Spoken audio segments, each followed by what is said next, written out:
Embêté avec. Et bonsoir à toutes, à tous. On est très contents. On se retrouve. Et tout particulièrement, j'aimerais vous parler d'un événement. C'est un événement puisque l'IDMOD, ça fait 7 ans que ça existe. L'IDMOD fait partie de Torah Mission et on va pour la première fois être partenaire d'un événement en vrai, c'est-à-dire qui ne sera pas en Zoom, qui sera uniquement en présentiel et qui va se dérouler à Paris. Alors, je sais qu'il y en a ici qui nous écoutent, qui habitent Paris, qui habitent la banlieue parisienne et ceux qui écoutent également le replay sur YouTube. Donc, je vous invite, voilà, vous avez maintenant l'affiche qui est face à vous à l'écran. C'est le 26 février, donc dimanche dans 2 semaines, colloque réflexion, réfléchir à la place de Sion, réfléchir à la place de l'État d'Israël dans notre identité juive. Israël, un peuple, une loi, mais quel État? Ce sera à Neuilly. Et entre autres, il y aura des intervenants et d'Israël et de France. On fait venir le professeur Trigano de Tel Aviv, le Rav Cherki de Jérusalem, Daniel Haïk également de Jérusalem, le rabbin Azoulay de Neuilly sera là, Sarah Wiesman, elle habite également sur Paris, le Rav Dré d'Ashdod. Et également, moi aussi, je ferai le voyage pour l'occasion. Donc, c'est véritablement un événement de pouvoir relier les liens entre les communautés juives de France et les juifs d'Israël. Donc, je vous attends tous ceux qui peuvent venir, diffuser l'information autour de vous. C'est important puisque la réussite de ce premier colloque de réflexion pourra nous amener à préparer d'autres colloques de ce type, d'autres journées pour réfléchir à la place d'Israël dans notre identité juive. Voilà l'introduction que je voulais faire. Désolé, Rav Ackerman, je t'ai pris quelques secondes du cours. Et on continue, comme chaque semaine, donc le cours sur la tfila. Et tu veux nous parler maintenant de un rapport entre la tfila, la construction de la tfila et du temple en quatre étapes. Bechavod. D'accord, Toda Rabba. Texte, Leilou Nishma, donc je vais citer Béalpé ce que je fais, c'est-à-dire Michel Sanonès et son mari Gérald. Et maintenant, Moshe a demandé, Maurice, chez Leilou Nishmat et Nelly Bat Rachel. Et les autres ont qu'à le dire, parce que je suis désolé, ça serait plus compliqué que maintenant on l'imprime. Et si Dieu veut, la semaine prochaine. Ah, Marlène, tu peux nous dire que j'oublie pas. Leilou Nishmat, Euh, c'est Yvonne Sarah Batfani voilà. et Claude Moshe Ben Adel. Et Ben Adel, Yvonne Sarah Batfani. Yvonne Sarah. Bon, on a dit la plupart. Et bien entendu, les Tsaharenu, les Ilou Nishmatam, Nikmat Damam, en ce moment, de tous les Juifs qui ont été assassinés sauvagement à Yerushalayim. Et Refoua Shlema de Nadav Chaim Ben Irit Chaya et Avram Noach Ben Yehudit, qui sont les deux blessés graves des deux attentats. Donc, que notre limoud soit aussi l'Irfouatam. Bezrat Hashem. Voilà. Alors, après ça, je peux tout de suite ouvrir le screen. Et aujourd'hui, on va donc étudier, en fait, comme je l'ai dit dans le titre, le lien entre nos quatre parties de la prière avec la structure du Beth Amikdash. Alors, pourquoi est-ce que... Tout d'abord, on va étudier ça et ensuite, on va un petit peu parler aussi, de manière générale, des différentes... de la prière. On va retourner dans la prière. Pourquoi est-ce que cette chose peut être tellement importante? C'est-à-dire, vous voyez ici le dessin du Beth Amikdash, du temple. En hébreu, vous avez le nom en rouge des différents endroits. Et en français, c'est moi qui l'ai traduit. La cour des femmes, Ezrat Nashim. Donc, on dit aussi une enceinte. Pour les femmes, c'est bien de dire l'enceinte. Et ensuite, il y a la cour d'Israël. C'est ici, ce que je vous indique, et là, vous avez vu de haut, donc c'est l'autel, le Misbéach. Ensuite, des escaliers. Ici aussi, on a des escaliers. Entre l'enceinte, ou la cour des femmes, et la cour d'Israël, vous avez un escalier. Alors, je suis désolé, je me suis un peu trompé. En fait, la cour d'Israël, c'est cette partie jusqu'à ce trait noir. Et ensuite, ici, c'est la cour des Kohanim. Je corrigerai pour la prochaine fois, si Dieu veut. Et après le Oulam, je ne l'ai pas traduit, c'est l'antichambre, après le préambule. Et le Echal, c'est le Echal, j'ai marqué ici. Et après ça, bien entendu, juste, voilà. Comme ça, c'est plus ou moins. Et ensuite, le Kodesh HaKodashim, le Saint des Saints, qui se trouve ici. Donc, pour ceux qui lisent en hébreu, vous l'avez en hébreu, en rouge. Pour ceux qui lisent pas en hébreu, vous l'avez ici en français de ce côté-là pour pouvoir le retrouver. Alors, pourquoi est-ce que c'est important? Parce que je vous rappelle le cours de la semaine dernière. On a, pour l'instant, la semaine dernière, je vous ai parlé du fait que la prière avait une symétrie, c'est-à-dire on monte, et ensuite on fait redescendre. Pour tous les gens qui étaient là, ceux qui n'étaient pas là, il n'y a pas de problème, vous pouvez poser des questions, demander ou bien relire le cours, mais en tout cas, même si vous étiez là et que les choses ne sont pas claires, il n'y a pas de problème, vous pouvez quand même, quand c'est des éclaircissements pendant le cours, vous pouvez toujours ouvrir votre micro pour poser la question. Maintenant, pour l'instant, on va se suffire de la première partie de la prière, c'est-à-dire depuis le commencement de la prière jusqu'à la Hamida. Pourquoi? Parce que c'est en fin de compte là qu'on va apprendre à comprendre les 4 niveaux dont on parle. J'ai oublié de les écrire, alors du coup je vais quand même je vais les mettre ici tout simplement. Je vais les mettre en français, comme ça ce sera plus facile pour les gens de lire. Alors, je vais le mettre ici en français. Excusez-moi, je fais juste une petite manipulation. C'est Asiya, virgule, Yetzira,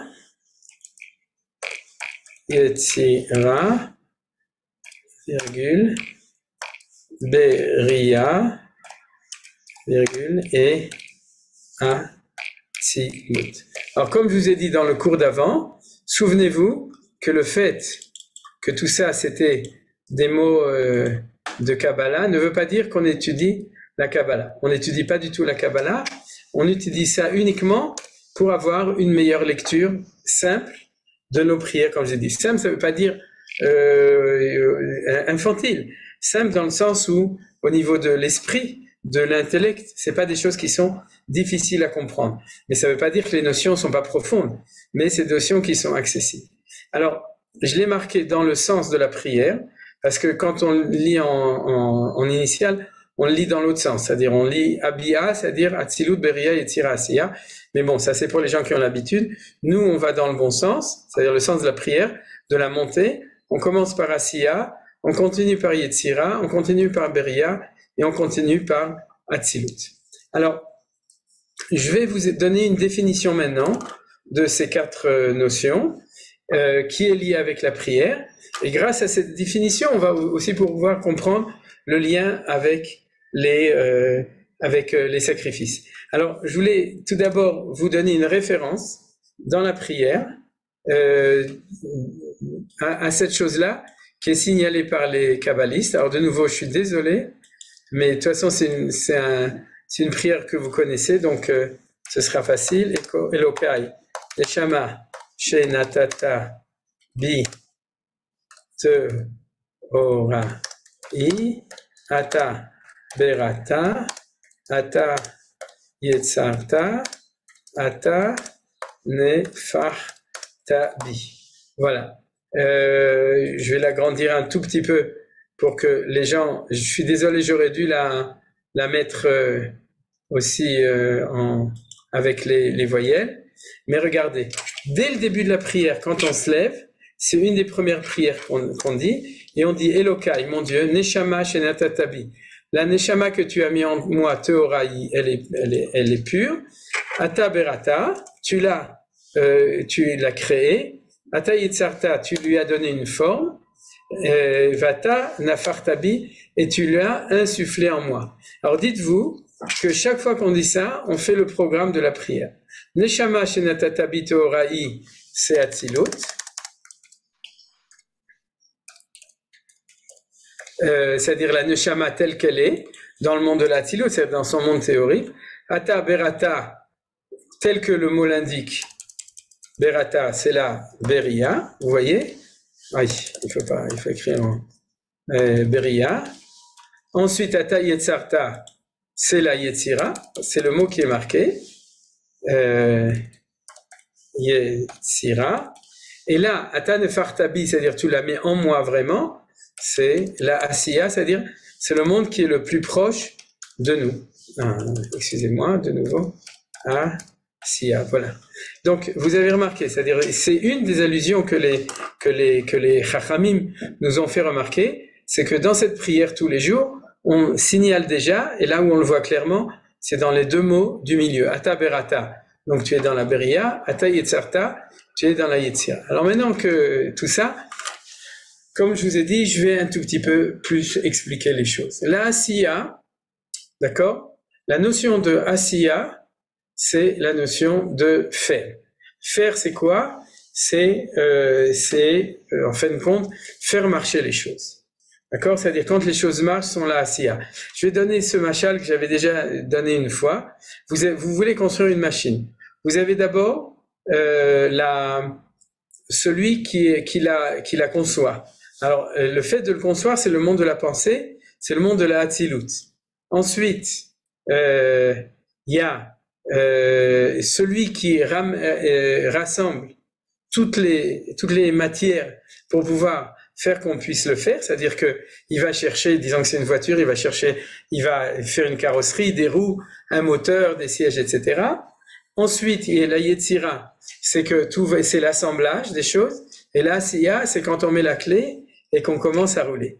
Vous êtes d'accord qu'il y a ces 4 stades, la conception des choses, l'assemblement du matériel, la construction de la machine, et ensuite le fait de faire marcher la machine. Alors, c'est pas que dans la prière, ça va tout expliquer de manière un pour un, c'est-à-dire en parallèle exact, mais ça nous permet quand même de nouveau d'approcher des notions qui nous sommes des fois un peu étrangères et un peu lointaines. Alors, ça veut dire quoi? Ça veut dire que la Asiya, c'est le monde qui marche. La Asot, faire, c'est que faire quelque chose, c'est faire marcher quelque chose, d'accord? Alors, le monde dans lequel on existe matériellement parlant, c'est le monde de la Asiya pour nous. Le monde de la Yetzira, c'est un monde qui est supérieur au niveau de notre être, on va voir, au niveau de notre neshama, de nos sensibilités. Et puis, ça va être aussi le monde des tsura. Tsura, c'est-à-dire des formes, c'est-à-dire pas de la matière, mais quelque chose qui est plus haut, qui est au niveau de la forme.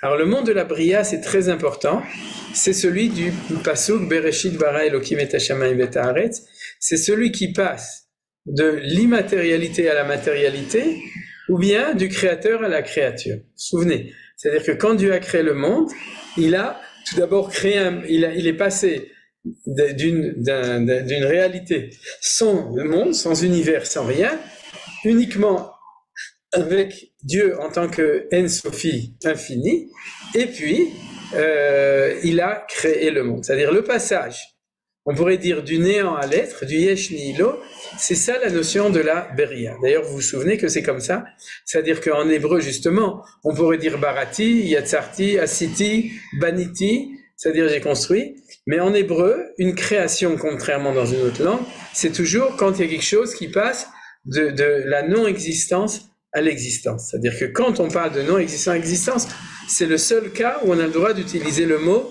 bara. C'est-à-dire, sinon c'est du baratin, c'est pas sérieux. C'est-à-dire, c'est le seul moment.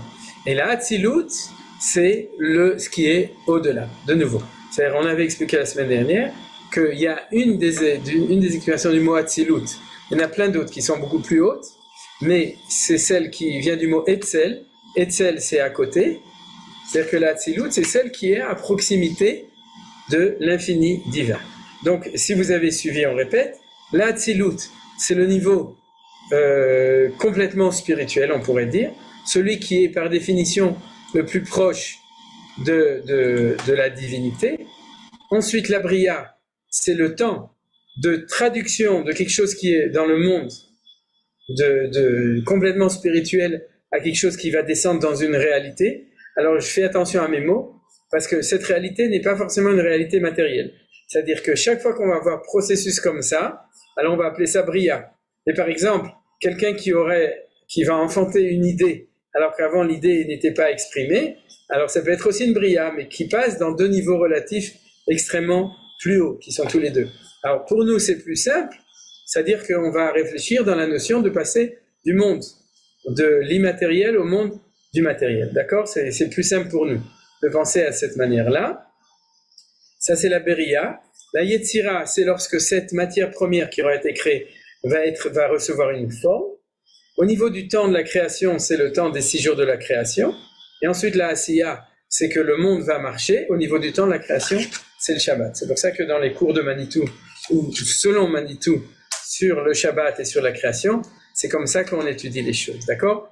Avant la création, Hatzilut, l'instant de création, Beria, le temps de formation de la création, Yetzira, 6 jours, Yatzar, et ensuite, le Shabbat, c'est le temps où le monde n'est plus formé, il a déjà été formé, c'est le temps où le monde marche, d'accord? Et ça, c'est ce qu'on appelle la Asiya.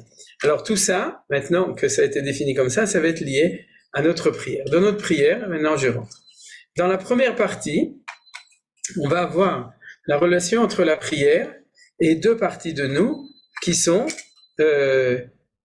alors vous savez quoi, je vais peut-être faire, de nouveau je vais faire comme ça, c'est-à-dire que je vais mettre les notions, je vais les noter en parallèle. Donc dans la Asiya, c'est corps et nefesh. Alors je fais exprès de mettre nefesh et pas l'âme, parce que tout ça fait partie des niveaux d'âme. Qu'est-ce qu'il y a de spécifique dans le nefesh? Je m'explique. C'est que le nefesh, c'est la partie de l'âme qui est directement reliée au corps. C'est-à-dire, c'est la partie vivante qui est biologique, qui est corporelle, etc. C'est d'ailleurs, le nefesh est commun avec les animaux. C'est-à-dire que, vous vous souvenez que les animaux s'appellent dans le premier chapitre de Bereshit ou dans le deuxième chapitre, nefesh chaya. Kol asher nefesh chaya hu shemo.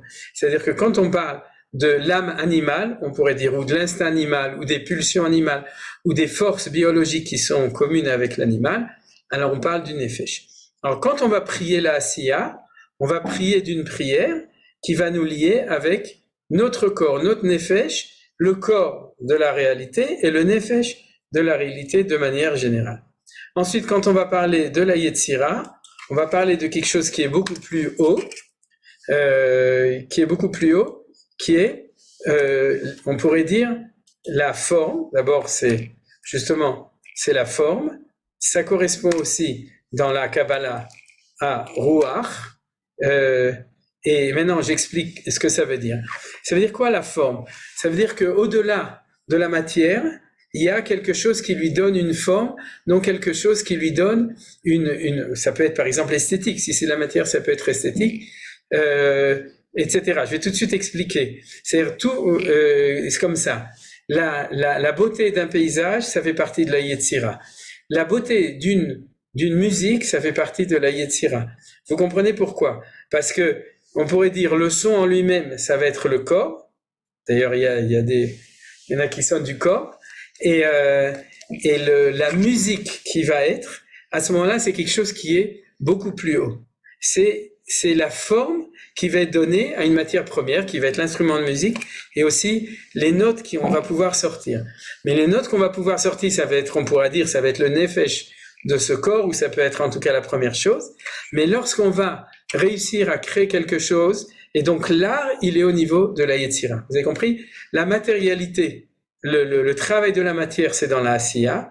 Tout ce qui est relié avec la sensibilité de la personne et de l'art, alors ça va être dans la Yetzira. Dans la Beria, ça va s'appeler de nouveau dans la Kabbalah, mais c'est pas très important parce que ça nous apprendra pas beaucoup. On va l'appeler la Neshama, mais ça va être quoi? Et c'est ça qu'on va voir dans la prière. Ça va être tous les thèmes qui sont liés avec le passage de la divinité à la réalité ici-bas. D'accord? C'est-à-dire que cette réalité qui va se révéler d'abord dans sa matérialité et ensuite dans sa forme, c'est-à-dire dans quelque chose qui est beaucoup plus, on pourrait dire, dans son esthétique, dans sa sensibilité pour nous, en tout cas, puisque l'homme est conscient de ça, pas seulement nous, les anges aussi, les Akadosh Baruch Hu aussi, etc. Mais en tout cas, il y a une sensibilité à quelque chose qui est plus supérieure, c'est la Yetzira. Maintenant, le passage possible de l'un à l'autre, alors, c'est ce qu'on appelle la Bria. On va voir, je vais l'appeler comme ça, donc, passage de spirituel à existant. D'accord? J'essaie de donner des définitions qui sont claires. Et donc, la Hatzilut, on peut dire, c'est au-delà. D'accord? C'est pas l'au-delà dans le sens après ce qu'il y aura après la mort, c'est au-delà de ce qu'on a vu avant. C'est-à-dire, c'est la dernière définition des choses. Alors, comment ça peut se passer au niveau de la prière? Eh bien, je vais le dire en vitesse. D'accord? La première partie de la prière, ça va être la partie qui parle, et après je vais rentrer dans des définitions plus précises dès qu'on va l'analyser. Corps et nefesh, et donc je vais marquer aussi, entre autres, offrande. Vous savez qu'on n'aime pas dire le mot sacrifice, d'accord? Ruach, on va dire ici musique esthétique, d'accord? Neshama, on n'y est pas encore ni au-delà. C'est-à-dire, alors la première chose qu'on va voir, c'est dans cette partie-là. La Asiya, comme je vous ai dit la semaine dernière, on avait même plus ou moins ouvert les Sidurim à ce moment-là. Le monde de la Asiya, c'est dans la prière celui qui va jusqu'à Baruch She'amar. Vous vous souvenez, Baruch She'amar, c'est la prière qui est le début de la Yetzira. Maintenant, en gros, vraiment en gros, de quoi on parle à ce moment-là? On parle des sacrifices, des offrandes au temple. On parle de la Ketoret, vous vous souvenez qu'on avait déjà vu l'importance de la Ketoret, et des sacrifices. Le passage le plus central de cette partie-là, c'est Korbani Lahmi Leisha et Reach Nichochi, c'est-à-dire le fait que nous lisons tous les jours la lecture de la Torah qui rappelle l'offrande du matin et l'offrande de l'après-midi, celle qui, à la place desquelles, de notre temps, nous prions la prière de Shacharit et la prière de Mincha. Alors, ce passage-là, qui est peut-être le passage le plus important de cette partie qu'on appelle la Asiya dans la Tfila, d'accord? Eh bien, et on le lit à ce moment-là.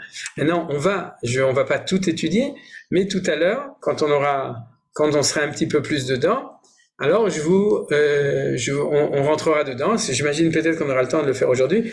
On va un petit peu regarder différents passages essentiels de la prière de cette partie qui s'appelle la Asiya. Maintenant, je vous donne les choses de manière beaucoup plus globale. Ensuite, on va rentrer dans les détails des choses. Et rentrer, ça veut dire qu'on va même regarder, étudier une partie des textes. La deuxième Yetzira, entre Baruch She'amar et Ishtabar Shimcha L'Arad Malkenu, donc cette deuxième prière, c'est une prière dans laquelle on va, en gros, faire des descriptions d'événements historiques et de la nature, et dans lequel on va donc faire une éloge à la beauté de la nature, la beauté du monde, et puis on va chanter. Alors, la première partie qui est une description, c'est dans les Psuké de Zimra, c'est tous les passages des psaumes de David, Psuké de Zimra, à partir de Ashri Yovetecha jusqu'à Kol HaNeshama. Alors, je vous le cite de manière générale, j'imagine que pour la plupart, ça vous est clair, mais sinon, de toute façon, on les reprendra, dans lequel David Amelech, on peut dire, chante l'éloge de la beauté du monde. Ouais. En gros, la beauté du monde, la beauté des hommes, la beauté d'Israël, etc.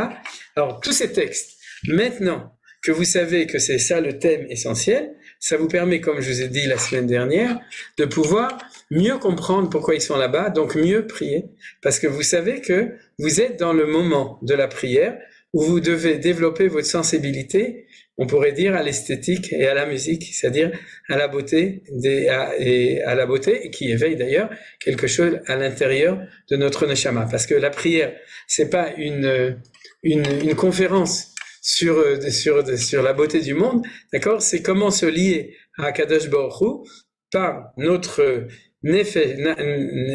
âme intérieure, notre esprit intérieur par rapport à toutes ces choses-là. Alors, quelle est l'apothéose de ça? Vous vous souvenez? C'est la dernière, c'est Shirat Hayam. Az Yashir Moshe Uvnei Israël. Et c'est un chant. Non seulement c'est un chant, mais comme vous le savez, chez les Sfaradim, au moins tous les Shabbats, on le chante. C'est pas seulement qu'on le lit, mais on le chante tous les Shabbats. Az Yashir Moshe Uvnei Israël. Pourquoi? Parce que ça fait partie classiquement du fait, et c'est vrai qu'on chante aussi d'autres passages de la Tefila, c'est vrai. Mais celle-là, c'est une Shira. Shirat Hayam, c'est une chanson, et on la, même si pendant la semaine on est pressé qu'on la chante pas, et chez les Ashkenazim, à part Shabbat Shira, on la chante pas, mais malgré tout, c'est un chant. Et on le lit parce que c'est un chant. Et on le lit parce que c'est un chant qui doit aussi nous élever au niveau spirituel, parce que c'est un chant qui est lié avec quelque chose de très important, qui est la sortie d'Égypte, avec la libération du peuple juif. Donc, vous avez compris, de manière générale, le sens de cette deuxième partie. Première partie, matérialité. Deuxième partie, on peut pas dire spiritualité, mais sensibilité. D'accord? Sensibilité, comme j'ai dit, la musique, l'esthétique, etc. C'est ça qu'on a à ce moment-là. Si on était normaux, entre guillemets, c'est vrai que chez les Sfaradim, il y a un peu plus, on chanterait tous les psukim de Zimra. La preuve, c'est qu'ils s'appellent les psukim de Zimra. Zimra, shel, de, c'est de l'araméen. Zimra, de chant. C'est-à-dire, on dit, c'est pas des psaumes dans le sens que c'est des écrits de David Ameller. Ça s'appelle en hébreu les psukim qu'on chante. Donc, si quelqu'un a le temps et qu'il est inspiré, eh bien, il faut tout chanter. C'est-à-dire, tous les psukim de Zimra, ça se chante, normalement. Voilà, ça c'est la deuxième partie. La troisième partie, et ça on va le voir de manière beaucoup plus précise, c'est, comme je vous ai dit, c'est les parties qui sont liées avec le passage du spirituel à l'existant. Alors, la partie centrale de ça, c'est Kriyat Shema, c'est la lecture du schéma, avec deux bénédictions après, et une ou deux bénédictions, deux bénédictions avant, et une bénédiction après pour le matin, et deux bénédictions après pour le soir. Pour la prière de Harvit. Donc, mais disons que comme on est en train d'étudier la prière du matin, on parle de deux bénédictions avant et une bénédiction après. Alors, ce qu'on verra quand on va l'étudier, c'est que toute la Beria est liée avec ce thème. Alors, quel est le thème? Là-dessus, je cite Manitou, parce que c'est un enseignement qui, si sans lui, je pense pas que j'y serais arrivé, qui est vraiment très beau, extraordinaire. C'est quoi? C'est que Manitou dit que au niveau de la prière, de nouveau, quand on étudie ça dans Bereshit, c'est une chose, quand on étudie autre part, c'est autre chose. Quand on est en train de prier, le problème du passage entre le spirituel et le matériel, c'est le problème de la dichotomie. C'est le problème ce qu'on appelle en hébreu shter et shuyot, c'est-à-dire du fait qu'il y ait deux valeurs séparées et non unifiées. Donc, Manitou nous a enseigné que les thèmes essentiels de tout cela, c'est d'unifier les valeurs contradictoires. Alors le mot central, c'est dans le schéma Hashem Echad. C'est-à-dire le mot Echad, c'est l'unification de tout. Mais quand on va rentrer dans les détails, on verra que depuis le début de ce qu'on appelle le Yotzer, c'est-à-dire depuis le moment où on commence ces bénédictions, le moment où on dit Baruch Hu, jusqu'au moment où on commence la Hamida, toute cette partie qui est le schéma, les trois passages du schéma, avec les trois bénédictions qui sont autour, sont toutes articulées autour du thème de l'unification des valeurs contradictoires. Alors, on le verra dans différentes choses, et si ça se trouve d'ici la semaine prochaine, quand on commencera à le faire, vous découvrirez vous-même, de par vous-même, à partir du moment où vous avez une définition claire de ce que vous dites. Alors, c'est possible que vous verrez vous-même déjà des données extrêmement intéressantes sur cette chose-là.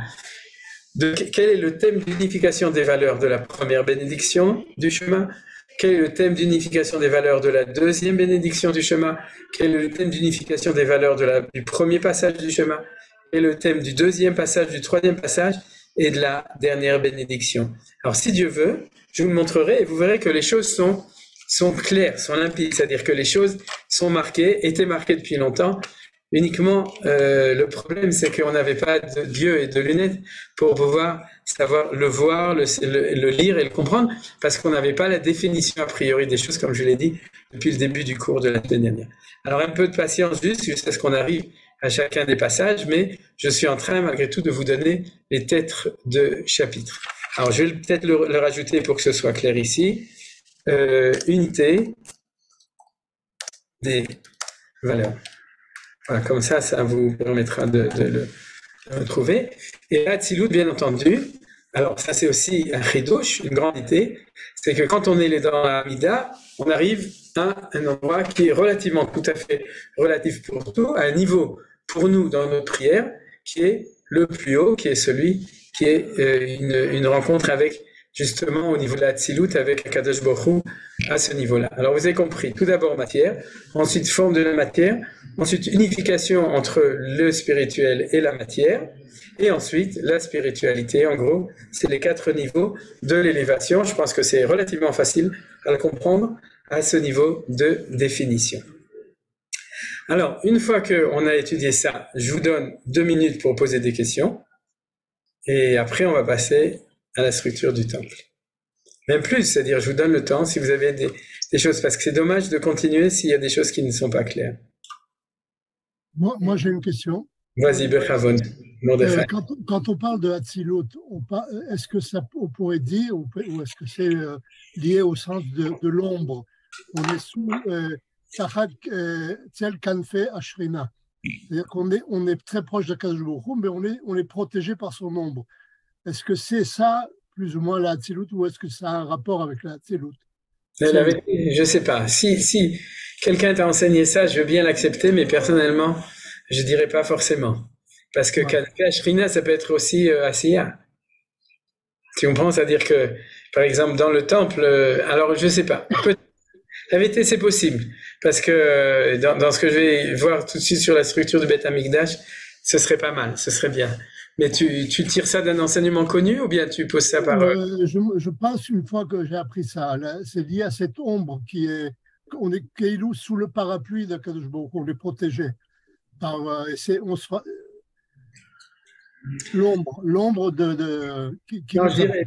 Alors, d'après ce que je comprends, c'est plutôt les nuées. Comme il y a marqué dans la paracha, c'est-à-dire que la nuée. Et on va tout de suite voir pourquoi. D'accord? Mais alors, maintenant, oui, slicha, j'ai oublié. Vas-y, Marlène, Bechavod. Et si on ne fait pas la tefila entièrement, c'est-à-dire alors on saute un échelon, on arrive direct à la... Alors d'abord, c'est une bonne question. Des Imra, par exemple. Alors, c'est une bonne question. Pour un homme, normalement, il faut qu'il fasse... D'abord, Birkot HaShachar, ça fait partie de l'Asiya. Donc, tu fais un peu d'Asiya. D'accord? Donc, voilà, ça c'est la première chose. Deuxième chose pour un homme, c'est vrai que, en gros, c'est vrai qu'il y a des gens qui font Shema et la Hamida. Et de toute façon, je vais dire plus que ça. La prière du soir, on fait pas ni Psuké des Imra, ni Asiya. On saute directement. Donc ça prouve que c'est possible. Et à Mincha, on fait que Yetzira et Hatzilut, puisqu'on fait Ashrei, qui a raccourci des psuké de Zimra, et ensuite on va directement dans la Hamida. Donc, et Amincha et Amariv, on fait que 2 sur 3. Le seul qui est incontournable, 2 sur 4, pardon, c'est la Hatzilut, c'est la Hamida. D'accord? Donc ça prouve que c'est possible. Maintenant, pour un homme, je parle masculin, qui veut être respectueux de ça, alors normalement, il faut qu'il fasse un petit passage de chacun. C'est-à-dire que par exemple, s'il est pressé, on dit il fait Baruch She'amar, Ashrei, Kol Anshama, Ishtabach. C'est-à-dire il fait pas trop, mais il fait un petit peu. Bien entendu, j'imagine que les gens qui peuvent pas, ou les femmes qui sont exemptées, il y a des raccourcis, comme pour Mincha et pour Ma'ariv. C'est-à-dire, j'ai aucun doute que quelqu'un qui fait un effort surhumain pour mettre les tefilines, par exemple des gens qui sont pas très très religieux, mais pour qui c'est leur expression de leur religiosité, qui mettent les tefilines tous les matins et qui feront le shema et puis éventuellement un peu de la Hamida, je pense pas que leur mérite est moins grand que d'autres gens qui ont toutes les facilités, qui sont à la yeshiva et qui ont fait ça depuis qu'ils sont petits et qui aiment bien faire ça, tu comprends? Donc là, on rentre dans les problèmes de mérite et de démérite. Maintenant, pour les femmes, justement, pour les femmes comme vous, et puis il faut pas oublier qu'on fait partie d'une prière collective. Parce que justement, c'est ça qu'on est en train de dire quand on parle du Mikdash. C'est-à-dire, même si toi tu pries pas du tout, ou si tu pries un petit peu moins, tu t'associes avec la prière de Klal Israël dans la mesure où tu n'as pas l'intention de te séparer du Klal Israël. Donc, je pense que... Nirgati. Nirgati, d'accord, on est assez largué. Petite question. Le schéma, tu dis le passage du spirituel, je n'ai pas bien compris ça. Oui, parce que la notion de Bria, c'est ce qu'on a toujours appris, c'est une création à partir de rien. Bereshit bara Elokim, c'est ce qu'on appelle le ex nihilo, c'est-à-dire il a créé, pas à partir, mais il a créé, disons, dans une réalité qui n'existait pas auparavant. D'accord? Toute transformation, c'est de la Yetzira. Ça vient du mot tsura, ou l'itzor, c'est donner une forme à quelque chose qui existe. La bria, c'est donner existence à quelque chose qui n'existait pas. D'accord? C'est-à-dire dans les stades de la création de Dieu, d'abord, il n'y avait que Dieu. Ensuite, il y a eu une masse, on pourrait dire, par exemple, d'après Nachmanide, au moment du Bereshit Bara, le premier dans son commentaire, il dit que la description du Tohu Vavohu, c'est qu'il y avait une masse global de tout qui n'était pas encore différencié. D'ailleurs, une idée qui correspond bien à la théorie du Mapat Sagadol, du Big Bang. C'est-à-dire qu'il commence au stade de Haaretz Hayta Tohu Vavohu. Parce qu'avant, le fait qu'un Dieu crée cette masse, ils n'en ont pas de connaissance, en tout cas, ils n'en ont pas de tradition, ils n'ont pas les moyens scientifiques pour découvrir ce qui n'est pas scientifique. Donc, ils sont obligés de commencer à ce moment-là. Mais si tu veux, ce que je dirais, c'est la création de la matière première, et ensuite la formation de la matière première. Alors, la création, c'est un stade qui est très important. C'est ce que j'ai dit, qui s'appelle Beria, et qui fait qu'on est à ce moment-là, dans un instant qu'on peut pas mesurer, qui est un instant de passage entre le Haïn et le Yesh, je dirais la réalité de Dieu, sans monde, et la réalité du monde. D'accord? Et donc, ce passage demande au niveau de la prière de créer une unification entre les contraires. Le plus grand contraire, c'est le créateur et la créature. D'accord? C'est celui qui est le moment de la bria. Je crois que tu voulais aussi demander quelque chose. Non, c'est fini. Il n'y a plus de questions. Top? Ok, Besséder. Alors, on continue. J'ai une question. D'accord. Bonjour Tania. Ouais. Bonjour. Les femmes ne sont pas tenues par les mitzvot chez Zman Garman, probablement parce qu'elles ont des petits-enfants. Pourquoi la halakha ne fait pas de différence entre celles qui sont métoupalotes avec des petits-enfants et les autres qui pourraient organiser leur vie comme font les hommes? Ouais. La vérité, c'est que à propos de l'obligation des femmes sur la tfila, j'ai regardé un peu ce que... à manger. Arié, c'est bon, toi tu peux te préparer tout seul. Mais, je me prépare tout seul, je sais. Mais ce que je dis, c'est que j'ai regardé Dafka, j'ai un petit peu lu, mais je me souviens plus maintenant pour citer comment il s'appelle, Rav Melamed et Rav Shur. Ouais, et aussi le Rav Ovadia et tout. Mais maintenant, comme je l'ai lu il y a un mois ou deux, je me souviens plus qui a dit quoi. Mais c'est très intéressant que justement, dans ce qu'ils écrivent, ils écrivent souvent que dont parle la halakha, c'est pour des femmes justement qui sont metupalot b'mishpacha, c'est-à-dire que ils s'occupent. Et d'ailleurs, tu le remarques, souvent les filles qui sont éduquées dans une bonne éducation religieuse, quelles que soient les tendances idéologiques, jusqu'au mariage, elles prient. Et elles prient bien en général, quand l'éducation est réussie, de nouveau. Parce que de nos jours, les filles qui ont accès à l'étude de la Torah, aux études générales et de manière générale, ce qui va ensemble, c'est qu'une fille qui est normalement constituée et qui a une argacha, c'est-à-dire un sentiment religieux naturel, ne voit pas pourquoi elle ne devrait pas prier comme les garçons prient, donc ils prient. Mais non, en général, ça descend naturellement au moment où on commence à avoir une famille, et du coup, on comprend pourquoi est-ce que les Chachamim nous ont rendu patour. Maintenant, la question, c'est qu'est-ce qui se passe après? C'est-à-dire que à l'âge où les enfants sont partis, est-ce que les femmes retrouvent cette ferveur religieuse qu'ils avaient au moment de leur jeunesse ou non? Je garantis pas. De nouveau, ceux qui l'ont et qui le veulent, eh bien, c'est ce que les rabbanim trouvent de normal, c'est-à-dire de recommencer à prier, puisqu'on a le temps, on pourrait dire même la sérénité pour pouvoir prier. Donc, si des femmes qui n'ont plus disons, bon, un mari comme marié, ouais, mais qui n'ont plus une grande famille à charge, et qui se disent, ben, du coup, est-ce que je dois continuer à ne pas prier parce que je suis patour, c'est-à-dire, en gros, il y a moins d'exigences. Oui et non, c'est-à-dire que si jamais vous avez la motivation, et j'imagine que c'est le cas de plusieurs personnes qui sont ici qui ont la motivation, sinon ils seraient pas dans ce shiur. Je parle de gens qui sont ici, qui apparemment, j'en vois quelques-uns qui ont plus d'enfants à la maison et plus de petits-enfants à la maison. Donc, si maintenant, suite à ce cours, vous dites, mais la prière est pas pour moi parce que ma mère n'a jamais prié, ma grand-mère n'a jamais prié, et puis moi, pendant 40 ans, j'ai pas prié, c'est l'onachon. C'est-à-dire que c'est même, je dirais même pour ceux qui n'ont pas eu l'occasion, avant leur mariage, pour toutes sortes de raisons diverses et avariées, comme par le fait qu'ils n'étaient pas toujours religieux, etc. Mais si maintenant vous décidez, ben, le moment est arrivé, pourquoi pas, au contraire, bevadaï. Top, alors, ouais. Alors, où est-ce qu'on en est? On peut continuer. Alors, voilà. Alors, pourquoi est-ce que je tiens au fait de faire le lien avec le Beth Amikdash? Pour plein de raisons. Une des raisons bien évidentes, c'est qu'on est en train de s'occuper de nouveau. On n'est pas encore en train de reconstruire le temple, mais on est, comme j'ai déjà dit souvent, on est propriétaire du terrain depuis 1967. Et puis, il y a des gens qui montent prier sur le Harabait, etc. Mais on a aussi, tout simplement, on le voit, c'est-à-dire que on le voit de Jérusalem, de plein d'endroits de Jérusalem, etc., l'endroit du temple. C'est-à-dire, on a une manière de se relier avec le temple qui est beaucoup plus réelle que ce qui était le cas dans le temps, c'est-à-dire dans les générations d'il y a plus de 70 ans, 80 ans ou même 50 ans, où tout ça c'était des choses mythiques, mais qui ne correspondaient à aucune réalité.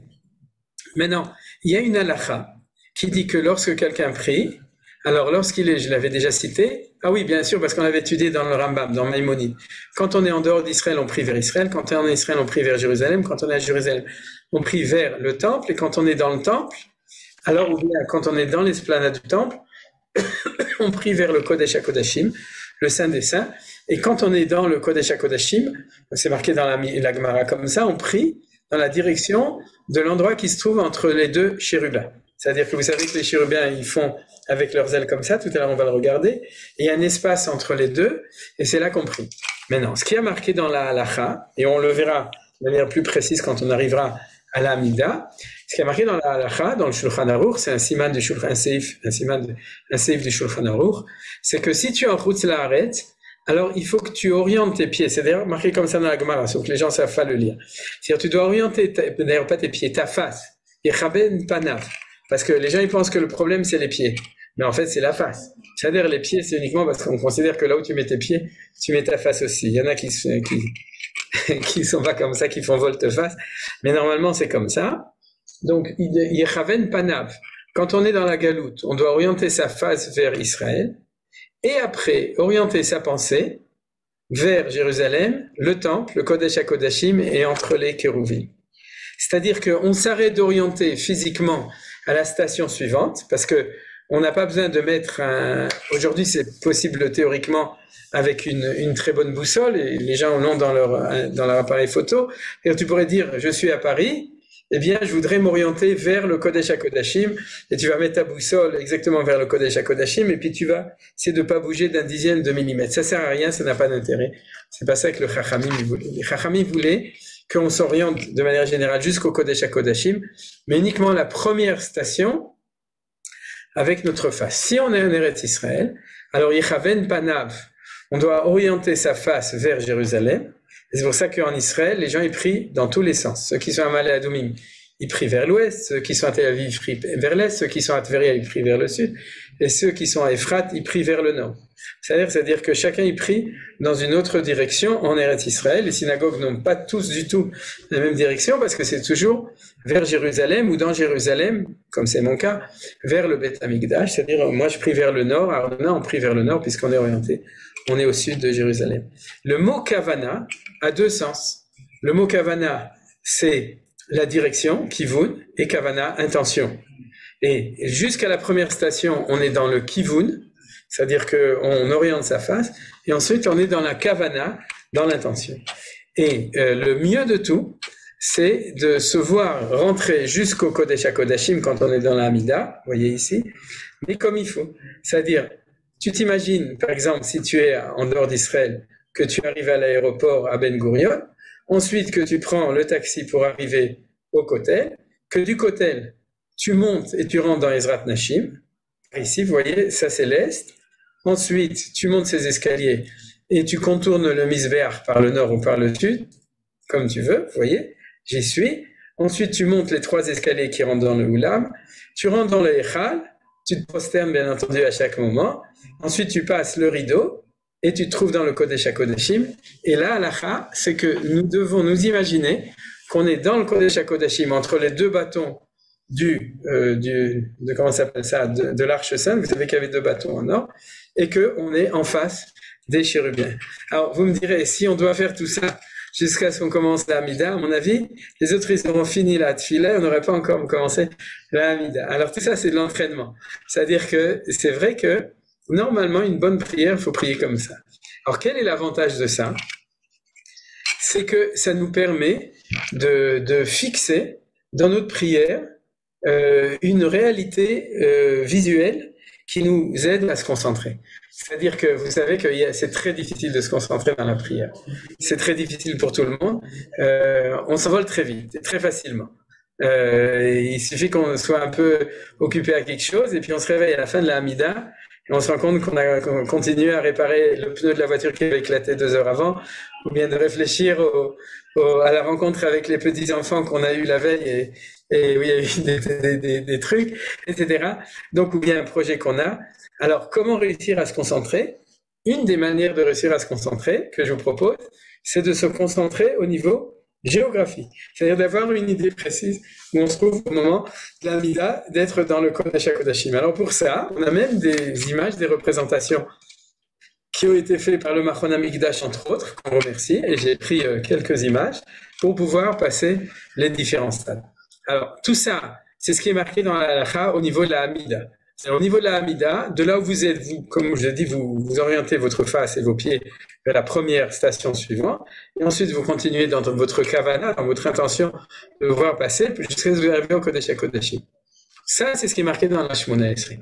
Ce que je vous propose, c'est quelque chose d'intéressant, c'est que les différentes stations qu'il y a ici au niveau du Mikdash correspondent aux différents stades de notre prière. C'est ça le sujet dont je voulais parler aujourd'hui. C'est-à-dire qu'on a vu qu'il y a 4 niveaux qui s'appellent Asiya, Yetzira, Beria et Atzilut. Eh bien, ils correspondent à 4 endroits au niveau du Beth Amikdash. Et ça nous permet aussi de mieux prier, parce qu'on a une correspondance. Vous pourrez me dire, pour certains, ça va leur compliquer la vie, alors ils ne sont pas obligés de le faire, mais pour d'autres, ça va leur permettre de stabiliser leur prière. C'est-à-dire, maintenant, ma prière, elle est à tel endroit. Maintenant, ma prière, elle est à tel endroit. Maintenant, ma prière à tel endroit. Maintenant, ma prière est à tel endroit. Alors, comment est-ce qu'on le fait? Voilà. La prière de la Asiya, on avait dit que c'était les korbanot. Vous vous souvenez? Oui. Alors, l'endroit qui correspond, c'est la Hazara, c'est l'enceinte des Kohanim qui est ici. La Hazara qui est ici. Alors, la Hazara, c'est là où il y a l'autel. Et c'est là où on offre les korbanot. Alors regardez, on va la regarder 2 minutes. C'est ici. Vous voyez? Vous avez ici le Mizbeach.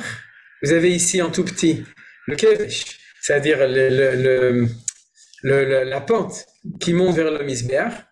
Vous avez ici le Beth Amikdash, tel que la personne qui l'a représenté, et ça correspond au niveau des midot, c'est-à-dire des tailles. C'est exactement les tailles relatives de l'époque du temple d'Hérode qui était à la fin du IIe siècle. C'est-à-dire que vous voyez combien c'est grandiose. Ici, vous avez donc la porte qui descend sur la gauche vers les Ezrat Nashim. Je vais le faire encore un tout petit peu plus grand. Aïe. Voilà.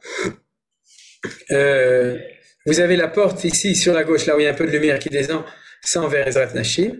Et ici, vous avez des Kohanim qui prient et qui se prosternent, et des Juifs qui prient et qui se prosternent devant le Beth Amikdash. Alors là, vous avez la nuée qui montait tout droit, c'était un miracle, des offrandes qui étaient offertes sur le Mizbeach, sur l'autel. Là, c'est l'entrée du Beth Amikdash avec, ça c'est un truc qui brille, etc.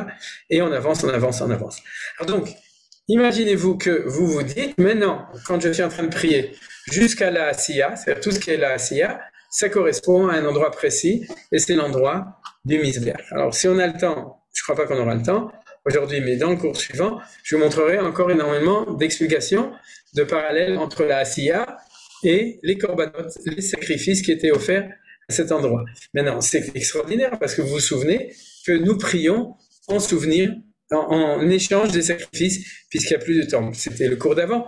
On a vu qu'il y avait 2 dimensions, c'est-à-dire la prière plus spirituelle, la prière plus matérielle qui était liée avec les sacrifices. Alors, ils ont une place dans la prière, ils ont une place dans le Beth Amikdash, tout ça. C'est cet endroit-là. Donc, on a une localisation même de notre prière de ce point de vue-là. Alors, je continue dans le dessin. Tout ça, c'est pas de l'absolu, c'est des choses qui sont liées, mais qui nous permettent de mieux prier de nouveau. Alors ça, c'est la première chose. Ensuite, vous rentrez le Oulam, c'est une pièce rajoutée qui n'a pas d'importance, relativement. Ensuite, vous rentrez dans le Echal. Et dans le Echal, vous êtes dans le monde de la Yetzira. Yetzira, on avait vu, c'est quelque chose qui est au niveau de la forme de la matière et pas uniquement la matière. Alors, qu'est-ce qui se trouve dans la Yetzira? Dans le Echal. J'ai pris un des dessins que j'ai trouvé, mais il n'y a pas tout, mais ça, c'est un dessin du Kohen Gadol au moment de Yom Kippourim. C'est celui que j'ai trouvé, mais il se trouve maintenant dans les Echal. Pourquoi je l'ai choisi? Parce que sur la gauche, vous avez la menorah. Sur la droite, vous avez le lechem apanim, les pains de préposition. Et derrière le Kohen, par derrière, vous avez l'autel de l'encens. C'est-à-dire, alors réfléchissez que vous avez ici Boré mine besamim, Boré meore haesh, c'est-à-dire le plaisir olfactif de l'odeur qui est celui de l'encens, le plaisir de la vision qui sont les lumières de la menorah, d'accord? C'est la lumière, c'est le seul endroit qui est allumé en tant que lumière, et vous avez aussi le plaisir de la bonne chair, d'accord, qui sont les pains, pas la bonne chair en fait, du pain, mais c'est un peu au-dessus parce que il y a les sacrifices qui sont dehors, c'est quelque chose qui est plus élevé, mais tout ça, c'est cet endroit, c'est-à-dire que je reviens pour dire, et là vous avez le rideau qui nous sépare du Kodesh HaKodashim, c'est-à-dire que dans cette proposition des choses, lorsque je passe à la deuxième partie de la prière qui est Pesuké de Zimra, on se trouve dans cet endroit-là. Ensuite, on a la troisième partie de la prière qui est celle de la Bria. Et la quatrième qui est la Hatzilut. Alors la Hatzilut, c'est le Kodesh HaKodashim, c'est clair et net puisque on nous dit que la Kavana de prier la Hamida, c'est que pendant la Hamida, on doit se voir ici. Et on verra plein de choses. Pourquoi? Quelqu'un avait demandé la semaine dernière pourquoi c'était Moïse, pourquoi on fait au Shalom Vibromav, on fait à droite et à gauche, etc. Tout ça, on verra que c'est relié avec le fait que l'homme, lorsqu'il prie la Hamida, il est dans sa pensée, pas dans la réalité, mais il se trouve à l'intérieur du Kodesh HaKodashim. Alors donc, le Kodesh HaKodashim, c'est Hatzilut. L'Echal, c'est Yetzira. Ici, l'autel, c'est Asiya. Il nous manque la Bria. Vous m'avez suivi, n'est-ce pas? C'est-à-dire qu'entre tout ça, il y a le monde de la Bria. Alors, le monde de la Bria, ce que je vous propose, c'est personnel comme explication. Ce que je vous ai dit aujourd'hui, c'est personnel. C'est le rideau qui est entre les deux. Parce que vous savez très bien que le Kodesh HaKodashim, c'est extra-temporaire et extra-spatial. C'est-à-dire que on sait très bien que le Kodesh HaKodashim, c'est un endroit qui est en dehors. D'une certaine manière, c'est l'endroit de la résidence de Dieu dans le Hanan, à l'intérieur de la nuée, pour relier avec ce qu'a dit Mordechai, Felus, tout à l'heure, c'est-à-dire que c'est l'endroit qui Be'anan ira la Kaporet, c'est-à-dire cet endroit, la présence de Dieu qu'on appelle la Shrina, est enveloppée d'Anan pour nous protéger et se protéger. Et cet endroit-là, c'est le summum de la rencontre possible entre l'homme et Ensof, entre Akadosh Baruch Hu. Et de là, on a un grand chidouche, c'est que le summum de la rencontre entre l'homme et Dieu, c'est la Shemona Esrei, c'est la Hamida. D'accord? Alors, c'est pas du tout évident, parce qu'on a l'habitude de penser que la Hamida, c'est donne-moi des sous, donne-moi de l'argent. C'est-à-dire que tu viens et tu lui demandes ce que tu as envie. Les gens ne pensent pas à la Hamida comme valeur tellement élevée. Alors, c'est pour ça que cet enseignement que je vous donne est obligé de nous remettre, on pourrait dire, les pendules à l'heure, et de nous obliger à avoir une lecture un petit peu plus innovante de tous ces passages. Alors, ce qu'il y a de spécial, ça c'est le Maral qui le dit, pour revenir à la Bria, dans la notion de Bria, c'est que c'est un temps qui n'est pas un temps. C'est-à-dire le moment entre l'avant-création et l'après-création est un moment zéro. Vous êtes d'accord? Ce qu'il a comme essence, c'est le principe du passage entre les deux. Vous êtes d'accord avec moi? C'est-à-dire il a une valeur qualitative sans valeur quantitative. C'est ça qui pose le problème aux scientifiques. Parce qu'à partir du moment où il n'y a pas eu de processus de création, il y a eu passage immédiat d'un non créé à un créé, ça empêche la science de pouvoir l'envisager, de le comprendre et le voir.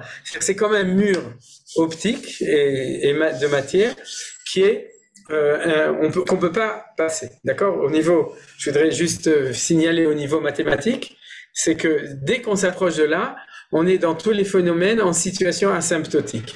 Asymptotique, ça veut dire que tu as quelque chose, tu crois que tu vas y arriver, et plus tu t'approches, plus ça arrive vers l'infini. Vous connaissez disons, la formule mathématique de l'asymptote, et tous les phénomènes, pour ceux qui étudient le Big Bang ou la vitesse de la lumière, etc., et de tout, à ça, que dès qu'on s'approche de la création, on est en situation intouchable. Donc, ce principe, le principe de la Bria, c'est un principe qui n'a pas d'espace. C'est le principe du passage d'une chose à l'autre. D'accord? C'est le principe qui est le plus difficile à comprendre.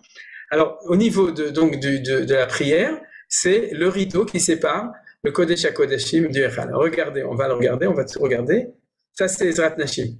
Pour ceux qui veulent prier parmi les femmes, vous voyez, c'est l'enceinte ou la cour des femmes. Je l'ai pris au moment avec une photo qui est au moment du Hakel, c'est-à-dire lorsque le roi lisait la Torah. Mais c'est pas ça qui est important. Ce qui est important, c'est de voir en fait ces escaliers et cette enceinte énorme qui donne ici à cet endroit-là sur le Kodesh, sur l'enceinte suivante, celle qu'on voit maintenant. Ensuite, on a le Echal ici. Ensuite, oui, je l'ai pris quand même parce qu'il y avait non. Et ensuite, on a le Kodesh HaKodashim, vous voyez, avec de nouveau, c'est une représentation du Kohen Gadol lorsqu'il rentrait à l'intérieur le jour de Yom Kippourim. Mais au niveau de la Kavana, de l'intention, il faut se voir au même endroit. Et cet endroit que vous voyez ici, c'est l'endroit du rideau, où vu de l'extérieur, l'endroit du rideau, c'est ici. Et ce rideau, c'est ce passage, on pourrait dire presque immatériel, entre l'extérieur et l'intérieur. On en a souvent parlé, on a parlé à Hanouka un petit peu de tout ça aussi, etc. Alors, je vous signale un point intéressant, c'est qu'il y a une opinion qui dit qu'il y avait 2 rideaux. Et que le Kohen, lorsqu'il passait, il passait entre les 2 rideaux, et qu'entre les 2, il y avait Amma. Amma, c'est 60, 50 cm, etc. Alors, vous voyez que tout ça peut être interprété au niveau de la pensée beaucoup plus profonde. Lorsque le Kohen Gadol rentrait, il rentrait d'un côté, il passait tout le rideau, il sortait de l'autre côté. Donc, ça veut dire que c'est un endroit précis. Et pourquoi il y a 2 rideaux? Parce que ce rideau a 2 facettes. La facette extérieure et la facette intérieure. C'est-à-dire que la séparation vue d'un côté et les séparations vues de l'autre côté ne peut pas être la même. Vous imaginez bien, je ne rentre pas dans les détails, mais c'est de la pensée très profonde au niveau de la Kabbalah, que la manière dont c'est vu d'un côté et de l'autre côté, c'est impossible de faire la même chose. Donc c'est pour ça qu'il y avait une opinion qu'il y avait 2 rideaux. Dans le Mishkan, il y avait un seul rideau. Ça m'a été fait de manière spéciale qui s'appelle Maaseh Choshev, que nous explique le sage, c'est que ce qui était dessiné d'un côté était différent de ce qui était dessiné de l'autre côté. Et on dit que ça, au niveau technique, c'est pratiquement impossible. Moi qui ai fait de la comment on appelle ça, de la tisserie, comment on appelle ça? Non, la pâtisserie, comment on dit ça? Tissage. Quoi? Tissage. Voilà. Tissage. Voilà. En fait, c'est du jacquard. C'est Voilà. du jacquard. D'un côté, tu as une face, de l'autre côté, c'est différent. Non, parce que là-bas, tu nous l'avais déjà expliqué. Voilà, mais là, c'est le positif et négatif, alors que là, c'était 2 choses différentes. Et c'est le secret du fait que cette séparation de Bria n'est pas la même d'un côté et de l'autre côté. D'accord. Tu as compris? On dit que le rideau pesait très, très lourd. D'abord, il était large et lourd. Il fallait 300 Kohanim pour le lever.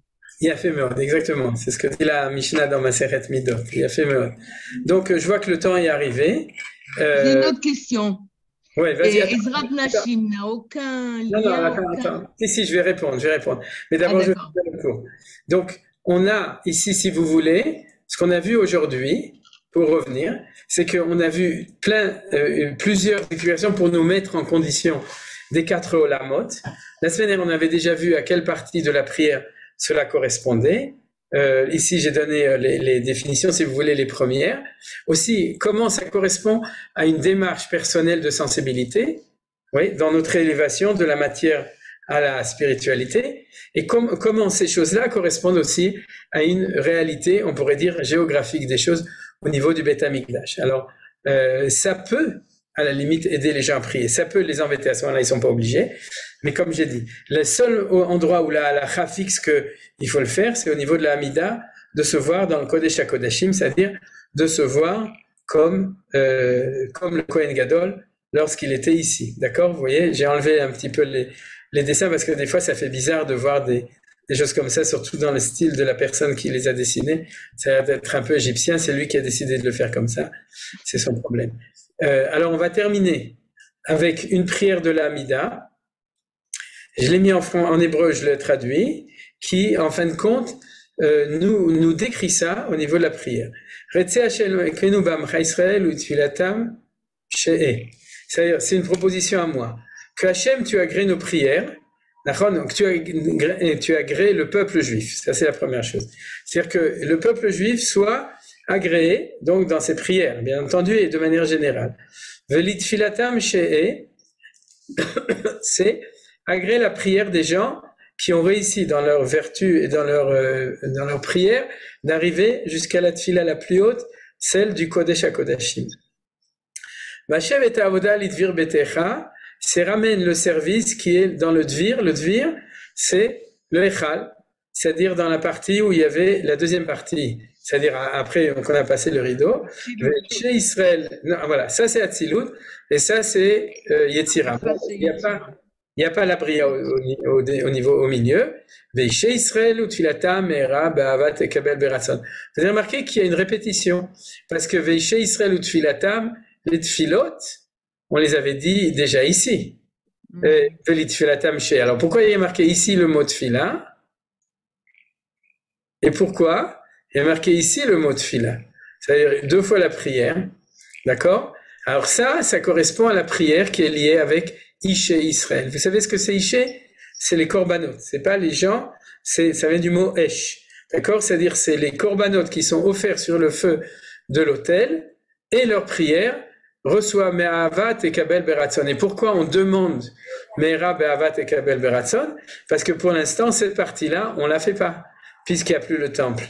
Donc, on dit, accepte le peuple juif même de tout temps, écoute leur prière, ça veut dire accepte leur prière spirituelle qui est au niveau du Kodesh HaKodashim, Vashev et avoda lidvir betecha, ramène le service qui se faisait à l'intérieur du Echal, puisqu'on n'a pas, et accepte nos prières qui correspondent à tout ce qui est auparavant, Me'era Be'avat et Kabel Beratzon. Conclusion, Uteil et Ratzon Tamid, Avodat Israël Bechem. C'est-à-dire que c'est une conclusion que toute la avoda du peuple juif, que ce soit au niveau de la avoda et avoda shebalel, c'est-à-dire la prière et du service au temple, soit acceptée. Mais vous voyez qu'à l'intérieur de ça, de manière plus ou moins précise ou relativement précise, il y a mention des différents niveaux de la prière tels qu'on les a expliqués aujourd'hui. Et bien entendu, ça finit par Baruch Ata Hashem, Amachazir Shechinato Letzion, c'est-à-dire on demande à Akadosh Baruch Hu de ramener sa présence à Tzion pour que notre prière soit non seulement avec ferveur et précision au niveau spirituel tel qu'on l'a aujourd'hui dans nos synagogues ou dans nos maisons, mais avec toute la réalité de la présence de Dieu dans le temple, et à ce moment-là d'un niveau de possibilité de prier, bien entendu pas découplé parce que ce sera la prière du peuple juif et pas seulement la prière de l'individu, à l'endroit et avec la présence de Akadosh Baruch Hu, si Dieu veut. Bekarov et Yamenu, Amen. Voilà. Vous avez, alors du coup, Marlène, tu avais une question. Oui. On a relié presque toutes les parties du temple avec les parties de la Tfila. Ezrat Nashim, c'est quoi? Ce serait Hachem Sefatai Tiftach, Oulai? Oulai. J'ai toujours cette question. J'ai pas une réponse encore absolue. Mais je pense que c'est Ve'ishe Israël ou Tefilatam. C'est-à-dire que c'est la prière la plus, je dirais, la prière la plus naturelle de l'homme. C'est-à-dire, tout d'abord, si on faisait comme ça, c'est d'abord la prière sincère, naturelle, spontanée de l'homme. Alors ça correspond à Ezrat Nashim. Il n'y avait pas de korban dans Ezrat Nashim, ça ne fait pas partie vraiment. Et puis ça correspond aussi au niveau de la Kabbalah, ça correspondrait bien à ça. D'accord? C'est-à-dire le réveil naturel de l'homme, la volonté de l'homme, la spiritualité naturelle. D'ailleurs, ça pourrait expliquer pourquoi les femmes ont les Ezrat Nashim, parce que ils n'ont pas besoin de tout le rituel qui vient après. Ils peuvent y arriver, mais ils sont plus naturellement dans ce sentiment. Et moi, je pense que c'est ça. C'est-à-dire, la Ezrat Nashim, ça correspond à la prière au niveau de l'élan naturel de l'homme. Ensuite, les 4 niveaux qu'on a vus après. C'est-à-dire, ma chaîne ira lire. D'accord. Menachem, à propos des 4 olamot, tel que la Ishtal Shelut, moi je l'ai appris, c'est que ça, on commence d'abord par Atzilut, on descend, on arrive jusqu'à la Asiya. Et là, dans la Tfila, on essaye de faire le contraire pour remonter, se rapprocher d'Akadosh Baruch Hu, c'est ça? Oui, exactement. C'est-à-dire que quand tu l'apprends dans le sens de la Kabbalah. C'est-à-dire que dans le monde d'en bas, on commence toujours par ABC, 1 plus 1, ça fait 2, pour arriver plus haut. Dans la Kabbalah, dans la mesure où c'est une Torah de révélation, on commence du début de la révélation et pas de la fin. C'est pas logique, hein, mais c'est comme ça qu'on fait. Maintenant, dans ta prière, en effet, dans ta prière, c'est toi qui t'élèves. D'accord? C'est toi qui te rapproches, c'est toi qui fais une avoda chez Belef, c'est-à-dire qui fait un travail de rapprochement. Donc, dans ce cas-là, tu n'es pas dans la révélation ou dans l'enseignement de la révélation, c'est en fait, il n'y a rien de plus humain que la prière. Vous vous souvenez qu'on a vu que, en gros, que ce soit Rambam ou Ramban, il n'y a pas de mitzvah de prier. C'est-à-dire que Dieu ne nous impose pas la prière. Il attend de nous l'éveil, l'Eitorerut à Avodat Hashem. D'accord? C'est pour ça que c'est naturel que ça vient depuis en bas jusqu'en haut, et du coup, ça intègre aussi ce que j'ai dit à Marlène. Alors on pourrait peut-être dire que dans le Olam HaAtzilut, les Hatzilim, les nobles, les aristocrates, puisqu'on dit que ce sont des Hatzilim, ils sont proches de la royauté. Oui, tout à fait, mais c'est les aristocrates de la Torah, c'est pas les aristochats. Oui. D'ailleurs, dans la paracha Mishpatim de cette semaine, à la fin de la paracha, il y a un passage qui dit ça.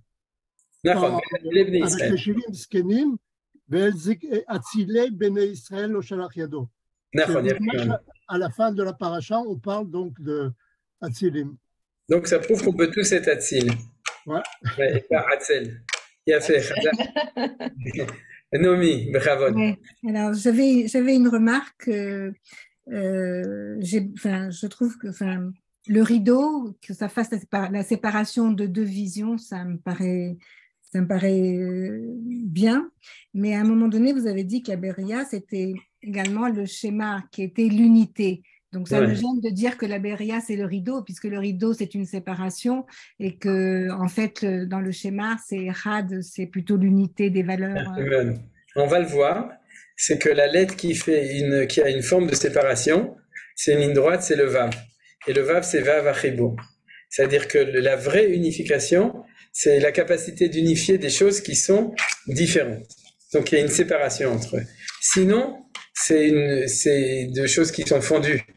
Comme disait Manitou, à ce moment-là, on est dans l'égalité. Dans l'égalité, il y en a un qui est 20. Chavé, c'est Chav. C'est-à-dire que pour unifier, il faut unifier des choses qui sont définies comme différentes. C'est ça un peu le paradoxe, et c'est pour ça que c'est comme ça. Okay. Merci. Merci beaucoup, Rav Ackerman. On espère qu'on va justement arriver à cette unité dans le peuple. C'est très difficile ce qui se passe au niveau du peuple. Et il y a eu encore 2 attentats cet après-midi à Jérusalem avec des blessés. Donc, on espère que ton cours à toi va nous permettre de faire plus de tfilotes pour qu'on arrête tous ces attentats, qu'il y ait l'unité dans le peuple Israël, la Refoua Shlema pour tous. On finit avec une chanson qui s'appelle Eloka, une Neshama, comme tu as parlé. Je peux dire quelque chose? Oui, vas-y. Alors, c'était au début du cours, le Rav a parlé du Shiratayam. Et je voulais dire qu'il y a un groupe qui va chaque année au Yam Souf, à Eilat. Cette année, on était 850 personnes.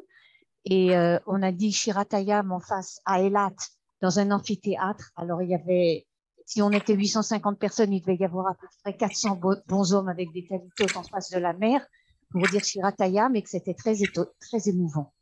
On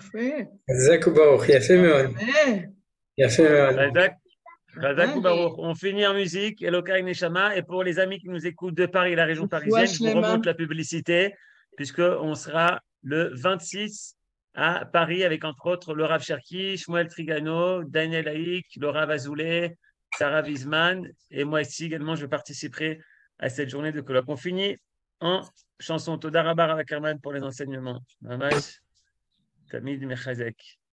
Toda Rabba. Voilà. Et ça.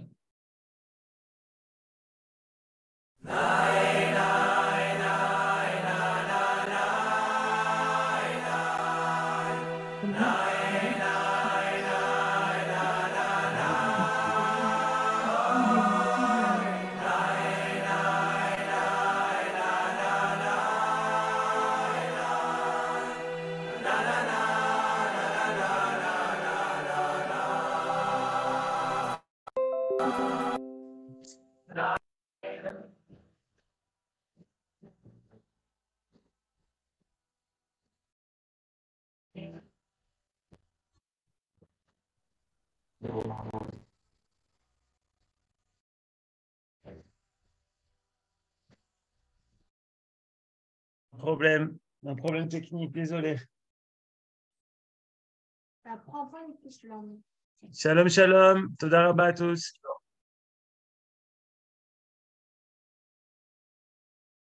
Il y a cours avec Georges Spira dans quelques minutes.